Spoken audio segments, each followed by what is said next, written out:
¿Qué tal? ¿Qué tal? ¿Cómo están ustedes? Qué gusto saludarlos. Bienvenidos a Sentido Común, el menos común de los sentidos, este 28 de marzo. 6 de la tarde con un minuto ya estamos iniciando el programa en compañía de don Patricio Gajardo. Don Pato, ¿cómo está usted? Gusto de saludarlo. Encantado de verlo Igualmente, una vez más. un placer. ¿Cómo ha estado, Pato? En la previa a iniciar el programa comentábamos cómo ha estado, cómo ves la actualidad. Y me decía Patricio que es un día de emociones hoy y de puntos de no inflexión respecto, particularmente, presumo, Pato, en que te referías al tema de este giro, este cambio copernicano, por así llamarlo, que está teniendo el oficialismo, ex oposición respecto al tema de seguridad, del trato con carabineros y la valoración de la seguridad pública, ¿no? Así es. Y específicamente yo veo como en ese punto de inflexión un cierto quiebre entre lo que es el socialismo democrático y Apruebo Dignidad, que siempre ha existido, pero a partir de el asesinato de la carabinera el fin de semana, yo creo que ya se llega a un punto en el cual las definiciones son indispensables para el gobierno y también para la coalición que apoya al gobierno. Sí, es un punto, yo estoy de acuerdo contigo, un punto de inflexión para no llegar a un punto de no retorno, que yo, respecto a lo cual yo tengo dudas de que no, como país, no hayamos llegado realmente. Yo creo que hace falta, mira, cuando uno recuerda cuestiones no similares con otras causas, pero fenómenos de intensa primacía de la delincuencia, como fue, por ejemplo, lo que pasaba en Manhattan, en Nueva York, en los 70, en los 80, a comienzos de los 80, hubo ahí una política liderada desde las alcaldías, ya son estados independientes que tienen sus propias policías incluso y qué sé yo, pero fue necesario un punto de inflexión total y el desarrollo de una política que se denominó allá tolerancia cero, para después de muchos años obtener cierto nivel de resultado.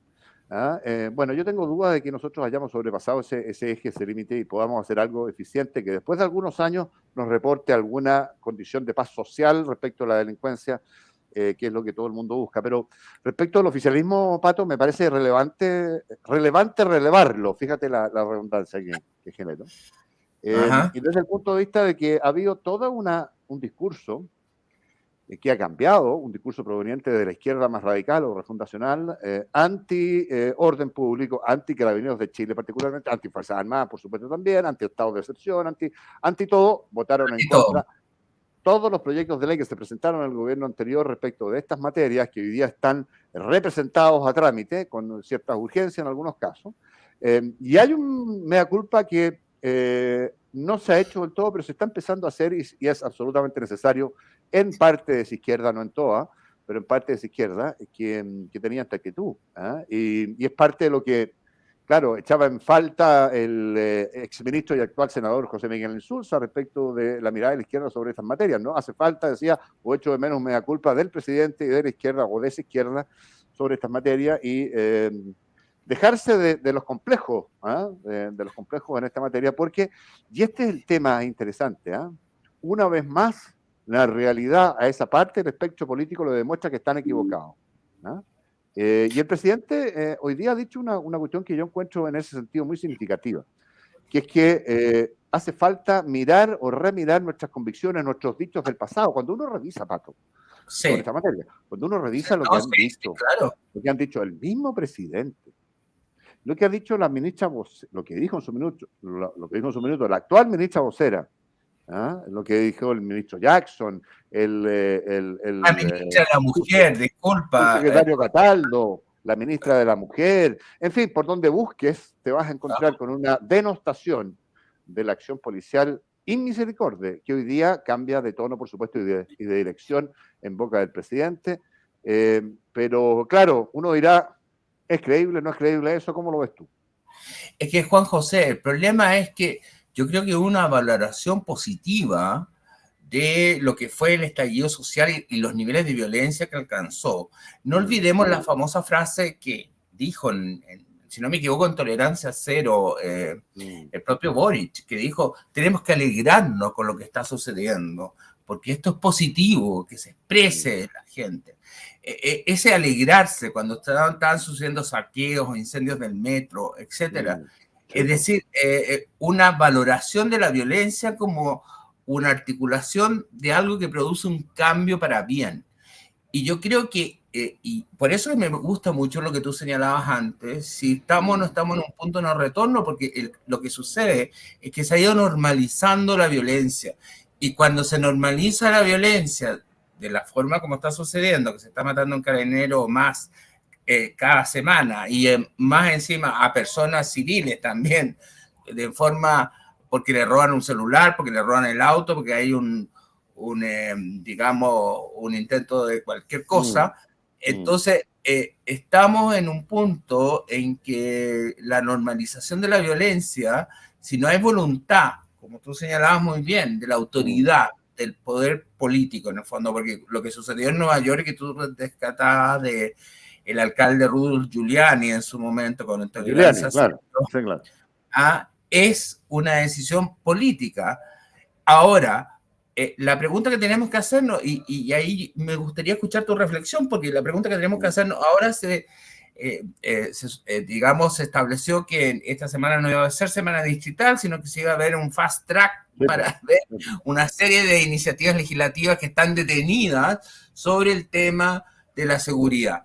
Pero yo leía a unos abogados que decían, bueno, ¿bastará con eso? Porque, o se necesita cambios mucho más profundo en el derecho procesal, porque tenemos un derecho muy garantista que al final termina sobreprotegiendo a los propios delincuentes y a los propios narcotraficantes y al crimen organizado, que es un escenario que no teníamos antes. Es que eso es interesante.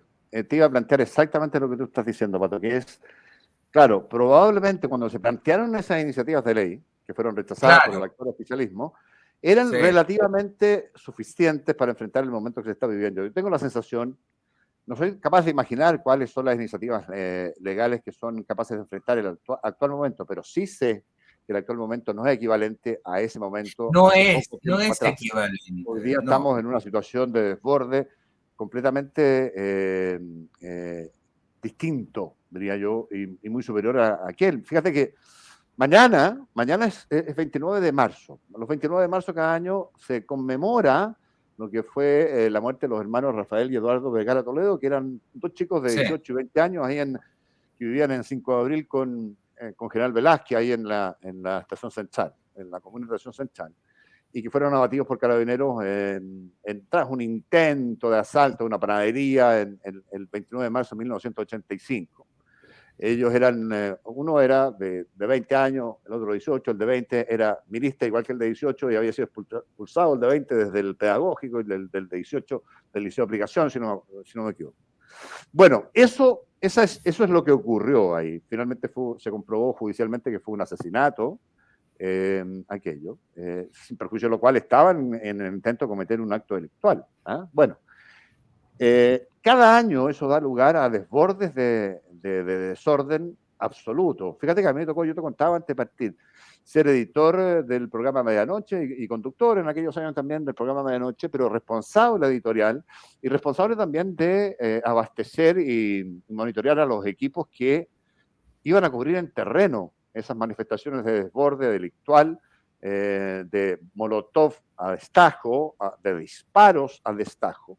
Y yo me encomendaba al universo para que ningún camarógrafo llegara herido a bala y ningún periodista herido a bala o muerto. Y los reporteros salían a reportear con chaleco antibalas y casco. Eso es lo que ocurre cada 29 de marzo cuando se desata lo que más bien se conoce en jerga periodística como el Día del Joven Delincuente. Bueno, veremos, esto va a ser sometido a prueba también mañana, veremos qué pasa. Hay re malos augurios respecto a lo que va a pasar mañana. A propósito, hay malos augurios del liceo de aplicación, ¿no? Porque han habido anticipos. Primero, las redes sociales están muy activas para señalar de que este año, como se cumplen los 50 años del golpe militar, entonces esto tiene que tener un significado más fuerte. Súmale que hay una discusión que para la izquierda más extrema, en los cuales están seguramente todos estos grupos que se van a manifestar mañana, todas estas leyes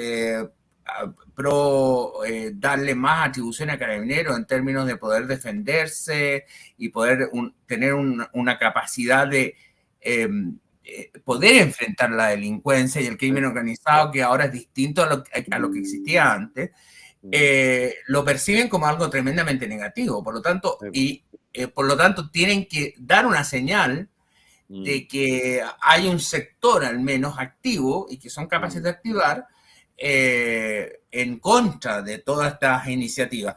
Y se vio ayer en el Liceo de Aplicación este anticipo, y hoy día, si no me equivoco, también hubo, no sé si en el Instituto Nacional. Oye, una cantidad de bombas Molotov ayer, por lo menos. Ayer fueron muchas en el Liceo de Aplicación. Un desquicio total.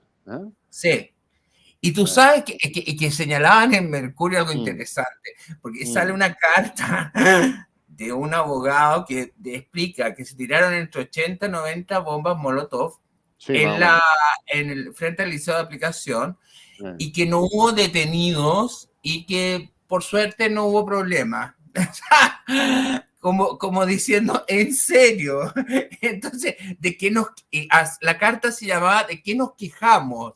Es decir, como que la directora o director, no sé, del Liceo de Aplicación señalaba eso, o sea, que no hubo detenidos, o sea, que bueno, se tiraron 80, 90 molotov, pero no hubo problema. Es que en el desquiciamiento, en medio del desquiciamiento total, Pato, ¿qué son 80 molotov más o menos? Digamos. O sea, entiéndeme el estatus al que hemos llegado, a mí me parece, de un deconstruccionismo del Estado. Pero de que es terrible. Sí. Es que en serio, yo lo encuentro terrible porque estamos normalizando la violencia de una forma, y por eso el asesinato de la carabinera Rita marca un punto de inflexión, porque por primera vez se ve una respuesta ciudadana de ya no se puede seguir así, de hastío, de basta, está bueno ya. O sea, la delincuencia, la violencia, no nos está dejando vivir. Hay muchas opiniones de los auditores. Hay una que me alude directamente. Dice, ¿estás feliz, Juan José, con lo que sucede? Tú no amas al país, esperas que quede la cagada, perdón, lo dice tal cual, para festejar más el odio hacia el presidente. Yo, respecto al presidente, no tengo ninguna sensación de odio. Me tocó entrevistarlo muchas veces siendo joven político, parlamentario en su minuto. Me parecía un hombre interesante desde el punto de vista de los conceptos que vertía, pero del punto de vista teórico. Pero creo, efectivamente, no tengo nada en contra de él, lo conozco apenas como entrevistado, no tengo una relación personal, ni tampoco tengo, ni he tenido jamás militancia en ningún espectro político ni en ningún partido, de tal, no tengo motivaciones distintas de lo exactamente contrario de lo que dice esta auditora que se llama María Nieves, que es que yo sí efectivamente le tengo mucho cariño a Chile, a diferencia de lo que ella sostiene con una convicción de sesgo y de odio de parte de ella que me parece muy cuestionable, pero quién soy yo para cuestionar la opinión, la libertad, el libre tránsito de las opiniones. Pero me parece que no estaba preparado, y él mismo lo reconoció, para gobernar, digamos, ¿no? Y efectivamente, todo esto que está pasando ahora respecto de esto y de un montón de otras cuestiones, da muestra de algo que yo por lo menos he repetido acá, que es que cuando uno está tan equivocado respecto de tantas cosas y se topa inevitablemente con la realidad que es dura y pura, tienes necesariamente que cambiar de opinión, y yo de verdad reconozco y celebro que el presidente esté cambiando de opinión en este tema y en muchos otros, en los rates, en fin, en el que tú me digas, en los retiros, voy a decir, pero en fin, pero que tú me digas, eso funciona o ha funcionado muy mal, digamos. Hoy día son por ponerte un ejemplo, los adalides del anti-retiro, los que fueron hace nada, adalides de pro-retiro, y provocó exactamente lo que se les advirtió que iba a provocar, que iba a hacer que los que iban a pagar el pato eran aquellos a los que no les sobraba ni una luca para llegar a fin de mes. Y a esos les dejó de sobrar esa luca, le empezó a faltar una luca y más de una luca, y se empobreció el país en razón de ese retiro indiscriminado que ellos llamaban, cuando se quería focalizar, que es el alma mater de las políticas públicas, focalizar el gasto. Se le llamó letra chica, cuando era lo que correspondía, obviamente, para moderar el efecto inflacionario que iba a perjudicar, se dijo y se advirtió y se recomendó hasta la saciedad, iba a perjudicar a los más pobres. Bueno, hoy día son conversos hacia lo contrario. Respecto a este ejemplo, absolutamente. Pero en seguridad pública también. Pero Juan José, yo quiero defenderte porque, sinceramente, No estoy de acuerdo con la auditora. Yo que me reconozco de oposición, yo tengo una postura política. Yo no soy partidario de este gobierno ni del presidente Boric. Pero hay una cosa muy distinta, es ser partidario o no partidario, y otra cosa es sentir odio. Es decir, yo creo que el asumir de que uno tiene una posición porque uno no esté a favor o en contra, significa un resentimiento y esperar que al presidente le vaya mal en las decisiones que toma, es algo muy diferente. Uno puede, yo me siento una persona de oposición y lo soy. No estoy con este gobierno. Creo que, como tú señalas muy bien, el presidente no estaba preparado para llegar a la presidencia. El Frente Amplio tampoco estaba preparado. Han tenido un enfrentamiento con la realidad terrible. Se notaba, y reconozco desde la oposición, que el presidente se notaba muy afectado cuando llegó hoy día La Moneda. Sí, que debe ser muy complicado, Pato. Debe ser muy complicado. Algo de emoción. Sí. Él notaba muy afectado por los abucheos que recibió y los gritos que recibió cuando fue al funeral y al responso, digamos, de la carabinera.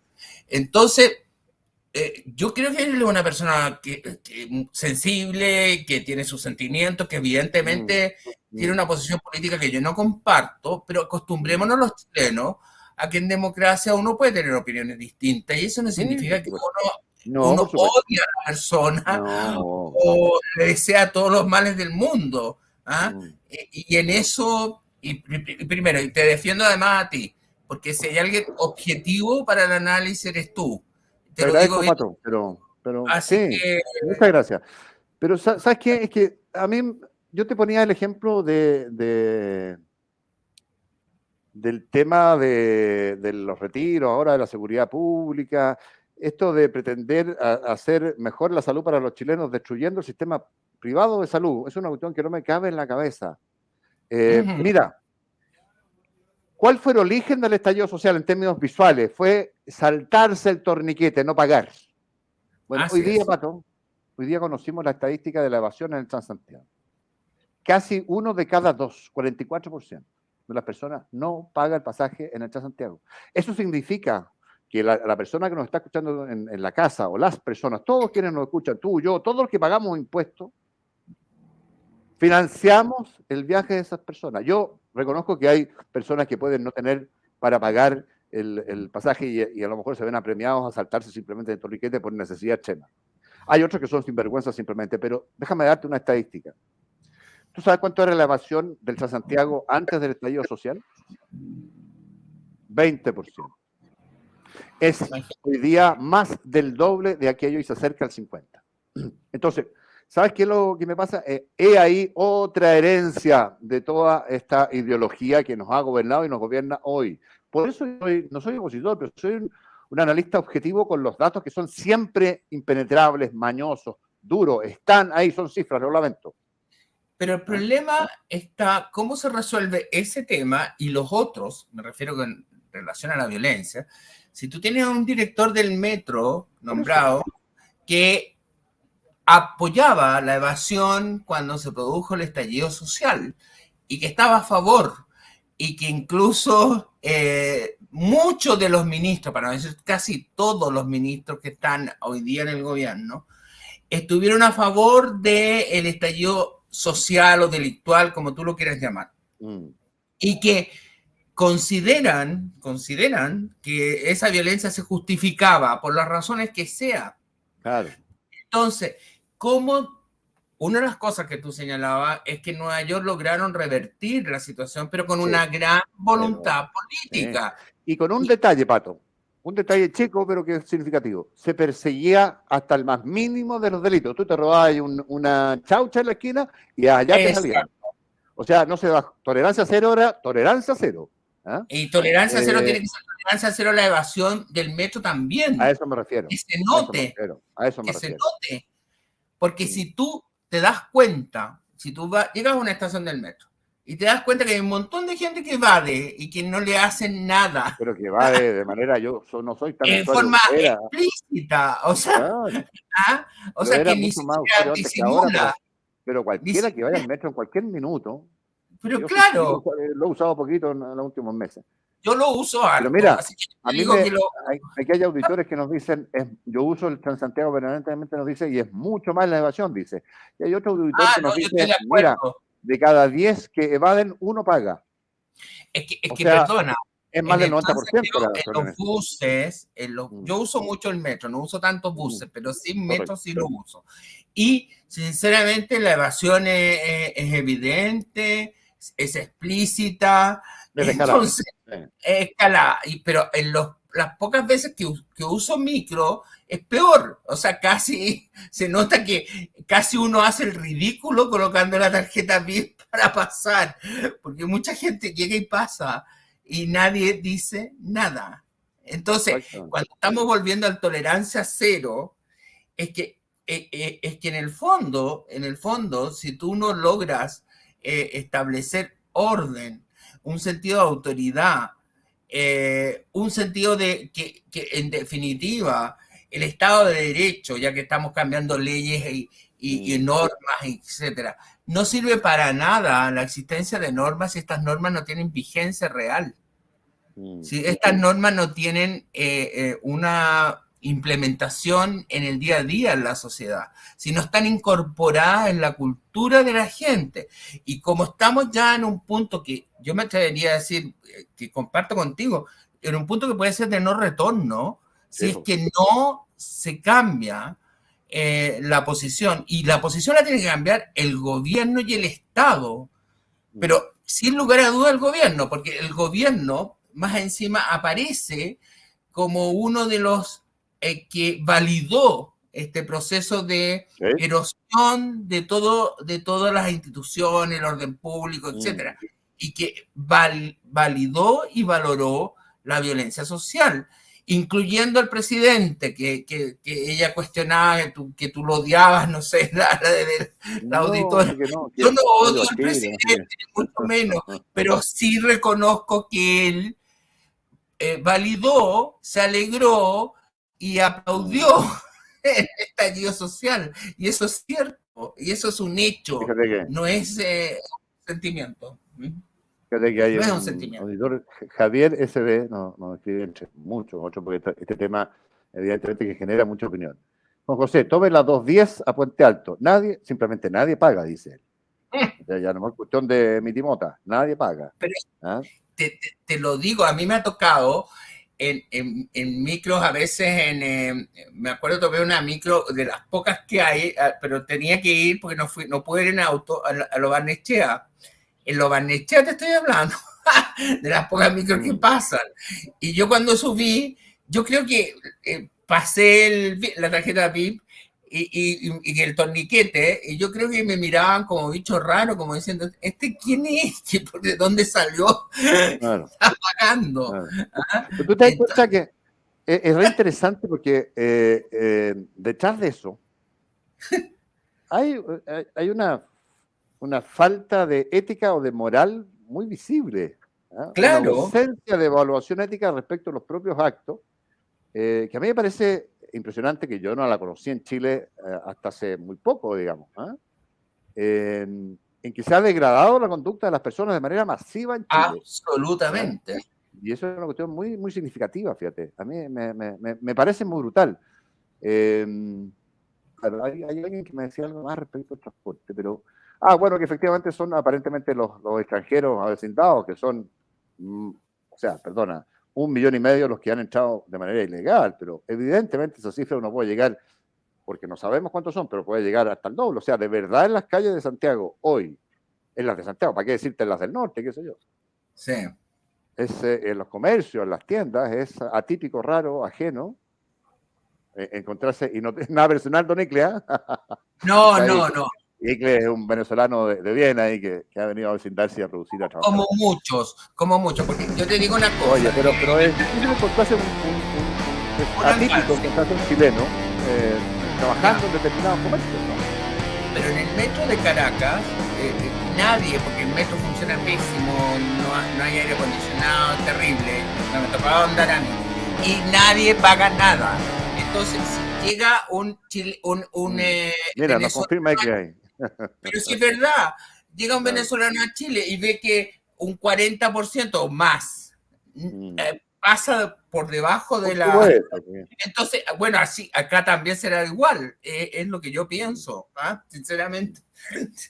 Lo que pasa es que esa persona debe saber que cuando prende la luz en la casa, cuando compra un chicle en la esquina, está pagando impuestos con lo que se paga la propia evasión. Al final termina pagándolo igual. Parte de esa plata y varios cientos o si no miles de millones van destinados a subvencionar el sistema para que pueda seguir funcionando, porque si no, si el Estado no pagara eso, simplemente se cae. Se cae. No hay más micros. Es la gente, Juan José, que tú haces economía, ¿cómo se llama tu programa en la mañana? Que es muy bueno. Buenos días, mercado. Sí, claro. Buenos días, mercado. Que la gente no entiende que el Estado somos nosotros. O sea, el Estado no tiene un peso propio, Pato. No tiene nada propio. No tiene ningún ingreso que sea del Estado. Así el Estado es un intelecto. Claro, exacto. Toda la plata que tiene viene de nuestros bolsillos, de nuestros impuestos. De tal suerte que toda esa subvención, que son miles de millones de pesos, así es. El señor que va, no sé si sabe, pero lo está pagando igual, de otra manera. De otra forma lo paga. Porque si no, la subvención sería más chiquitita, ¿no es cierto? Entonces no nos cambiarían los impuestos permanentemente. Mira, todos los gobiernos, desde el 90 en adelante, han hecho reformas tributarias para subir los impuestos. A las empresas, pero también a las personas. También a las personas. Las empresas no pagan impuestos, por Pato. Los dueños de las empresas son los que pagan los impuestos. Perdona, el impuestazo que se rechazó ahora apuntar a las personas preferentemente. A la clase media, pues, Pato. A la clase media. Entonces, bueno, eso es consecuencia de que estos señores, entre otras muchas razones, porque hay una serie de planes sociales que financiar, está bien, y qué sé yo, algunos son más razonables que otros, malgastamos gran parte del presupuesto, hay apreciaciones que hablan de cerca de 5.000 millones de pesos al año, 5.000 millones de pesos, de dólares, de los 80 y tantos mil, que es el presupuesto que están malgastados en programas estatales que no obtienen resultados satisfactorios. Entonces, en fin, bueno, pero además de eso tenemos que pagar la subvención del transporte público porque la gente no la paga. Y no la paga hoy, mucho más que antes, porque encontraron que era la papa, ¿no? Que el estallido social les dio, y avalado por las actuales autoridades, ¿no? ¿Verdad? Claro, pues. Les dio el visto bueno, el pase verde.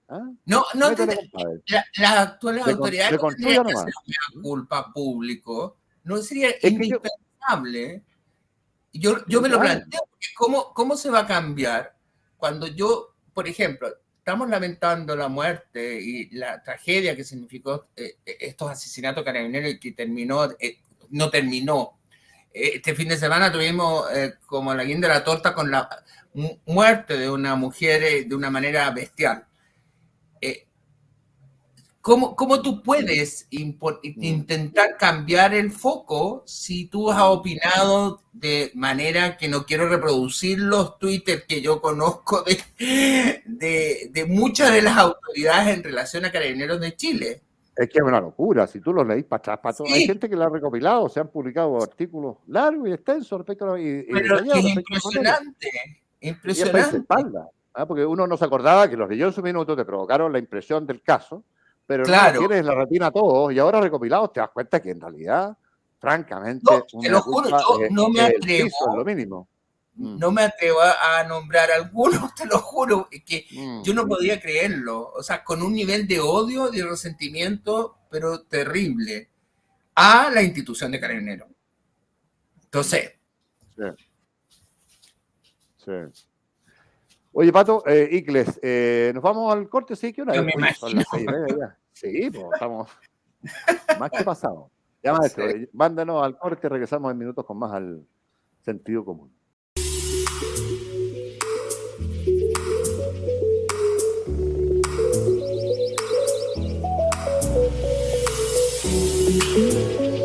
Siga con nosotros, Canal 31, lo que todos queremos ver.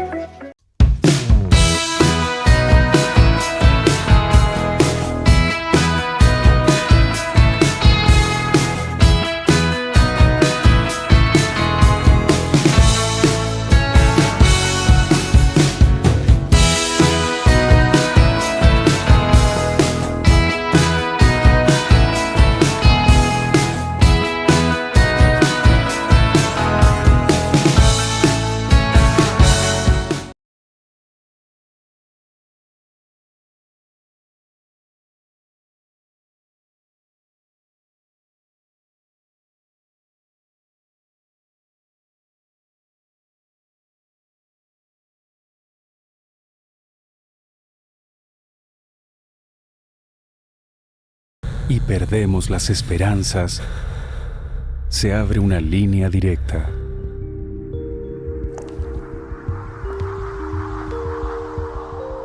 Llámanos.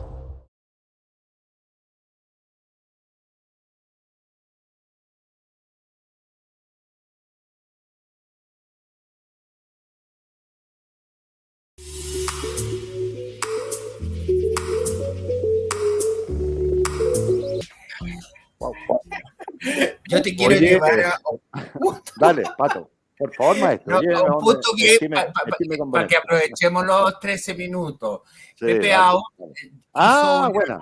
Sí, ¿cierto? Hizo un sí, pronóstico diciendo que el Partido Republicano se iba a transformar en el principal partido del país luego de la elección del 7 de mayo.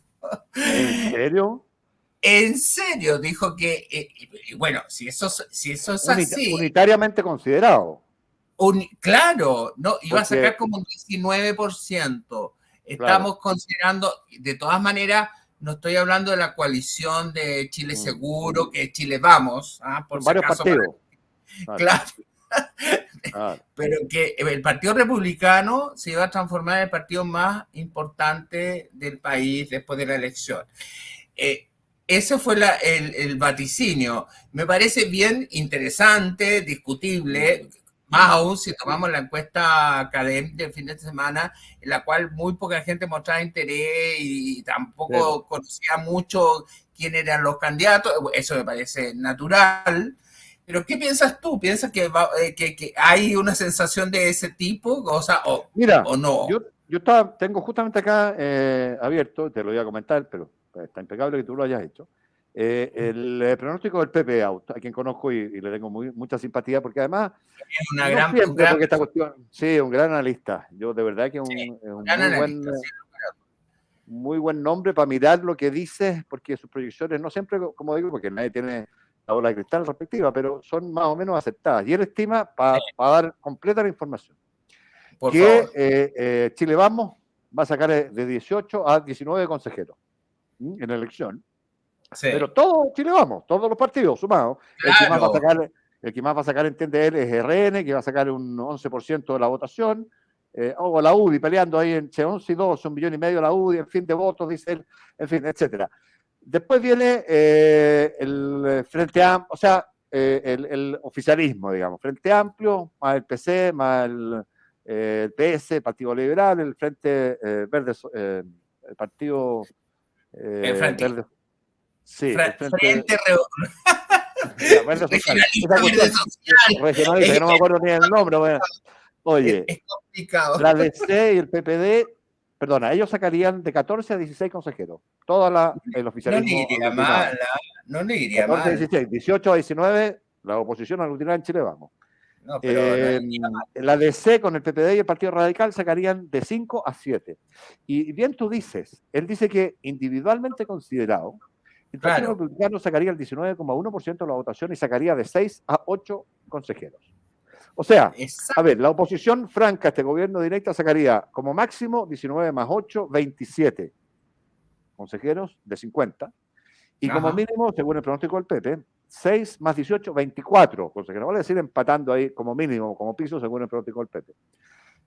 Vale decir, no habría mayoría de ninguna naturaleza, oficialismo-oposición, para imponerse uno sobre el otro, porque son los 3/5 necesarios para aprobar cualquier norma en la nueva Constitución. O sea, eso impone una obligación de ponerse de acuerdo. Y yo veo muy difícil ponerse de acuerdo, Pato, en tan poco tiempo. Entre otras cuestiones, porque claro, no van a estar las supermayorías que sí estaban en el proceso anterior, que permitían imponer simplemente y avancemos a la otra, compadre, no te escucho, no te considero. Chao. Claro, total no importa.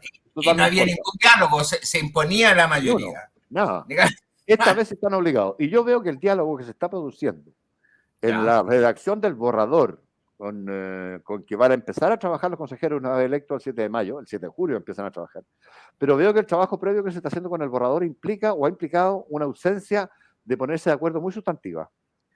Está discutiéndose en este minuto el meollo, el corazón probablemente de la nueva constitución que tiene que ver con el modelo económico, a propósito de mantener una preeminencia no mantener, sino que poner encima de la mesa una preeminencia absoluta y un protagonismo absoluto del Estado, garantista de derechos sociales, por un lado, y por otro, un Estado que garantice derechos sociales, que es la postura más bien de la centro-derecha, pero que mantenga la libertad de elección, que mantenga el libre mercado y que mantenga la posibilidad de elegir las personas en salud, en educación y en una serie de otras materias.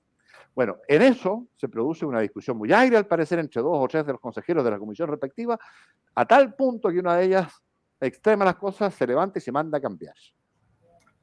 Yo veo que el diálogo no está funcionando y creo y miro con preocupación lo siguiente: no se va a producir el diálogo fecundo ni ahora ni después cuando empiece a funcionar el Consejo, pero además cuando llegue diciembre, la hora de votar con voto obligatorio y todo, tengo mis dudas de la participación y tengo mis dudas de que se vaya a aprobar. Tengo más bien la sensación de que se va una vez más a rechazar y habremos perdido miserablemente el tiempo por años.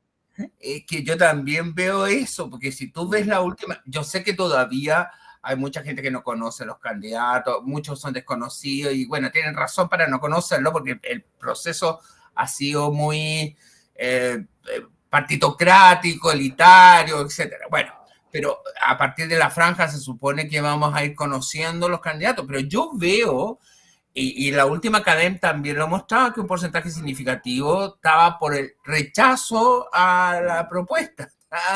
Entonces, yo sé que si el diagnóstico tuyo es correcto, más allá de la gente que vote y todo lo demás, pero una cosa es votar por los consejeros del 7 y otra cosa es el plebiscito de salida, en la cual tú ahí, eso no me cabe la menor duda, que el plebiscito de salida va a ser un plebiscito al gobierno.